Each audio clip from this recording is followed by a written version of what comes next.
The University of the People is the world's first free online accredited university. Tuition free, that is. It's not entirely free. If it were free, it would be worth every penny. The texts are error-ridden, the professors are absentee, there is no instruction, none, and many, if not most of the students are cheating. These might seem like reckless accusations, but watch this video for proof.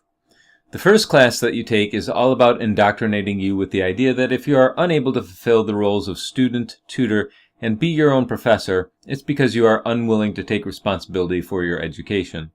That students fulfill the role of professor and tutor to other students is integral to any semblance of the university working, and it doesn't work.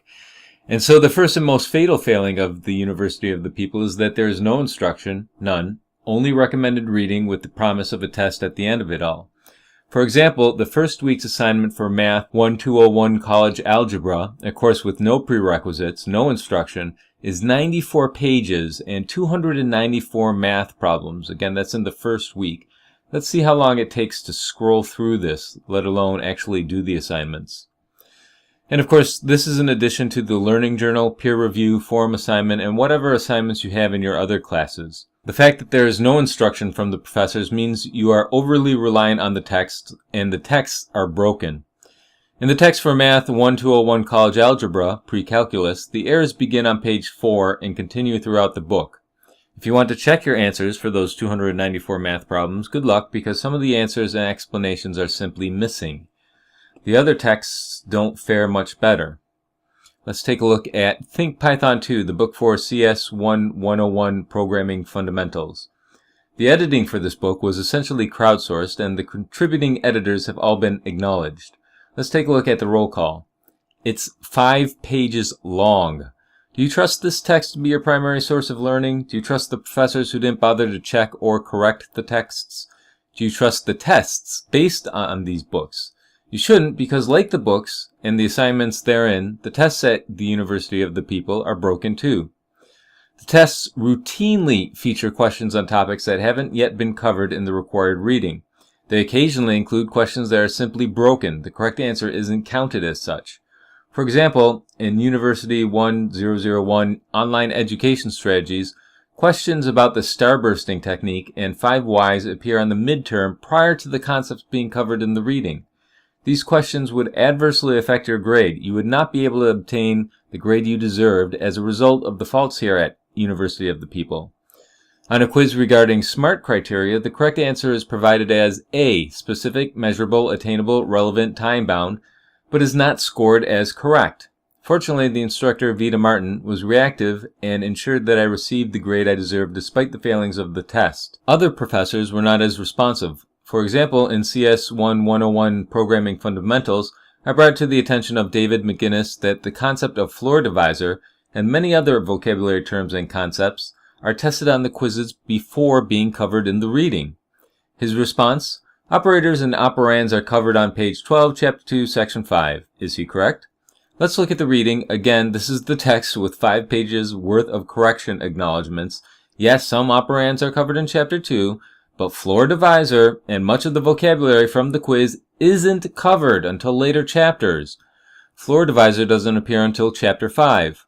I had other issues with the quiz, 1 or 2 of which were resolved, but most were not. The professor's lack of knowledge of the text, unwillingness to verify students' concerns, and unwillingness to correct errors was the final straw for me and why I quit the University of the People. Why aren't the professors catching these mistakes? And also, why aren't the students catching these mistakes? I'm not the first one to take these tests, after all. As far as I can tell, the students are encountering concepts that haven't been taught and are simply resorting to cheating on the tests. Now, while I don't have proof that they're cheating on the tests, let's look at the assignments. It's easy to check for plagiarism these days. You simply copy a phrase and paste it into a search engine. If it comes up verbatim, you can be pretty sure that they're cheating. Let's try that now. The very first 2 out of 3 that we test are coming up with red flags. Why isn't the professor doing this simple check in order to preserve the integrity of the school? Simply, the school has no integrity left to protect, and I hope this long list of failings has convinced you of exactly that. But wait, the list isn't over yet. In addition to broken texts, broken tests, absentee professors, and cheating students, by the way, those 4 problems constitute the entirety of a traditional university. You can have more than that go wrong. The University of the People website is broken too. Here's what happens when I try to log into the virtual computing lab. Meanwhile, the assignment checklist gives false positives, misinforming you that incomplete assignments are complete, while at the same time not giving you credit for assignments that have been turned in. At one point, I was failing a class because I wasn't getting credit for assignments I'd turned in. Thanks again to Vita Martin for helping me sort that out, but other professors are pretty much asleep at the wheel. Take, for example, the first week of math class here in the forums. Students had questions, 294 of them, actually, 94 pages worth, but the professor didn't have answers. And so that's the story of the University of the People, free and worth every penny. I understand that you get what you pay for, but more importantly, people shouldn't promise what they can't deliver, in this case, in education. Broken texts, tests, website, absentee professors, and cheating students. The University of the People fails in every way it is possible for a university to fail. And the real shame of it is the capable students who can't afford higher